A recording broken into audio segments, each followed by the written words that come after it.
Hi, I'm Dr. Melita Housley, owner of Picuro Psychology. I've had another question, which is I often find myself, despite all the best intentions, losing my cool and shouting at my child, and then I spend my evenings beating myself up. What can I do about this? Again, really good question, really common. Often parents struggle with this. We do have all the best intentions. I'm just steadying the camera. We do have all the best intentions in the world, but it happens, doesn't it? We struggle in certain situations and we shout. And then feel terrible for it afterwards. So I just wanted to kind of talk you through this really in terms of what's happening in that situation and what sort of things that you might be able to do to kind of make things better. So if you think of the old-fashioned weighing scales, the ones where you'd have kind of a bowl on one side and a bowl on the other, and then kind of a tipping point thing in the middle.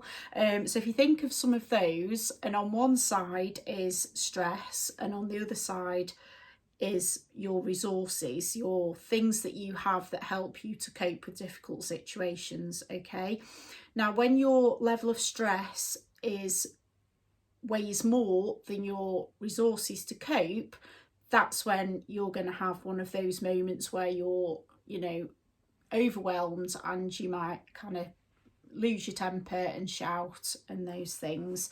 So if we think about each of those, so in terms of stress can be situational stress in general terms. So it might be, you're trying to get out the door and you're running late. It might be, there's lots of noise, the dog's barking, the postman's knocking at the door, there's lots going on, those kind of things.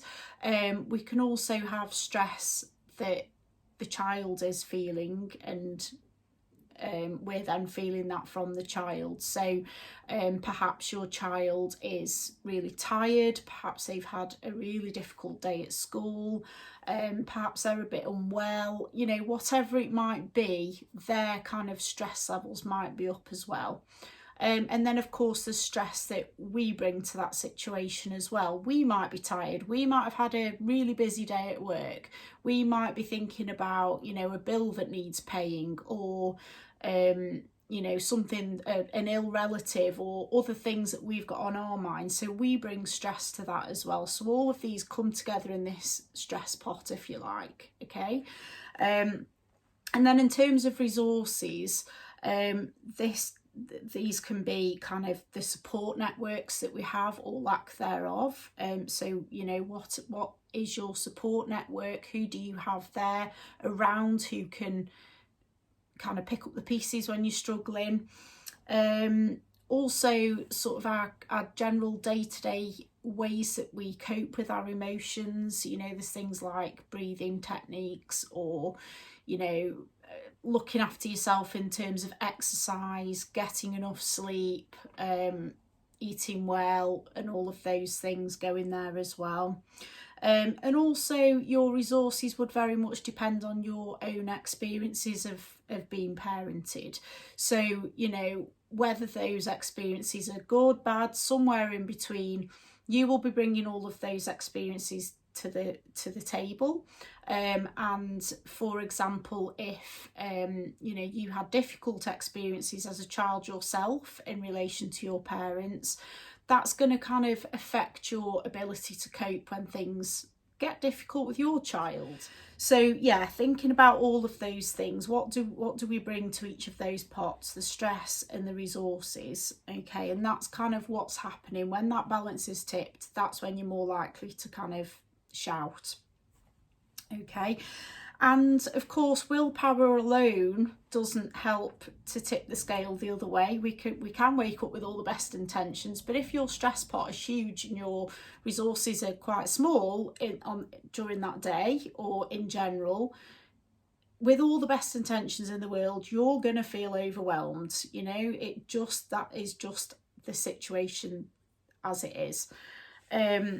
So what can we do about this? I could talk about this for hours, so this is really a massively whistle-stop all, but I do hope that it gives you some things to think about. First of all, give yourself a break. I can guarantee you that you are doing the best you can with the resources that you have. If those resources at the moment are not huge enough to cope with the level of stress that you're experiencing, you are trying your best, okay? And those resources can be built up, and the stress often can be brought down as well. But just remind yourself that you are waking up in the morning with that good intention and you are trying your best, okay? Even if it hasn't gone well, you've tried your best, okay? The next thing is to identify and plan for those trigger points, okay? So we all have those particular things that we struggle with that really get to us. And as I say, that often is related to experiences that you had as a child. But if you can sit down and think about what things do what really gets to me, you know, what situations or what sort of experiences with my child really get to the core of me and really kind of, you know, get me worked up. What are those trigger points? And then have a think about, once you've got those, you can then think ahead and plan for those points. So for example, if a trigger point for you is you're running late, you're trying to get off to school, you're trying to do the school drop off, then you've got to go to work, and your child is sitting kind of, we've all been there, with one shoe on and staring into the middle distance, and you're kind of, you lose it, you know, that might be a point where you shout at your child. It might be that you think, okay, well, I will, you know, get the shoes and socks or whatever ready by the front door the night before. It might be that you think about getting up earlier, or just rearranging your morning routine, or thinking about ways that kind of would motivate your child to kind of get their shoes on. What's going to make it fun for them, or, you know, what's it that's going to kind of get them going a bit more. But if we're aware of those trigger points, we can think then through some of those very practical solutions, okay? The other thing is to think about ways of managing your own emotions. And one thing that can be really helpful is, firstly, to start to become aware of what we're feeling at an early point so that it doesn't reach that crisis point. So I often talk to people about doing mindful check-ins, and that's checking in, just takes a few minutes, you know, several times a day. What am I feeling in my body at the moment? What thoughts am I having? What emotions am I having? Maybe rate those emotions in terms of intensity from 1 to 10, 10 being sort of you've completely overwhelmed, 1 being, yeah, I'm feeling great. Just so that you've got that little, you've got your finger on the pulse, you know where you're at, okay? And often then we can notice at an earlier point when we're starting to get kind of worked up, and we can then do something. It might be, you know, taking a break, or it might be doing some breathing techniques, or, you know, phoning a friend and having a bit of a rant, you know, whatever that is that we need to do. If we can get in there at an earlier point, we're less likely to reach that point of overwhelm, okay? And at the end of the day, I would really invite you to write down a well done me list, because we all beat ourselves up, don't we? We all find the things that we haven't done so well, we feel terrible, and then we take that terrible feeling into the next day, and it creates another cycle. So at the end of the day, however small those things might be, write them down. What have you done well, okay?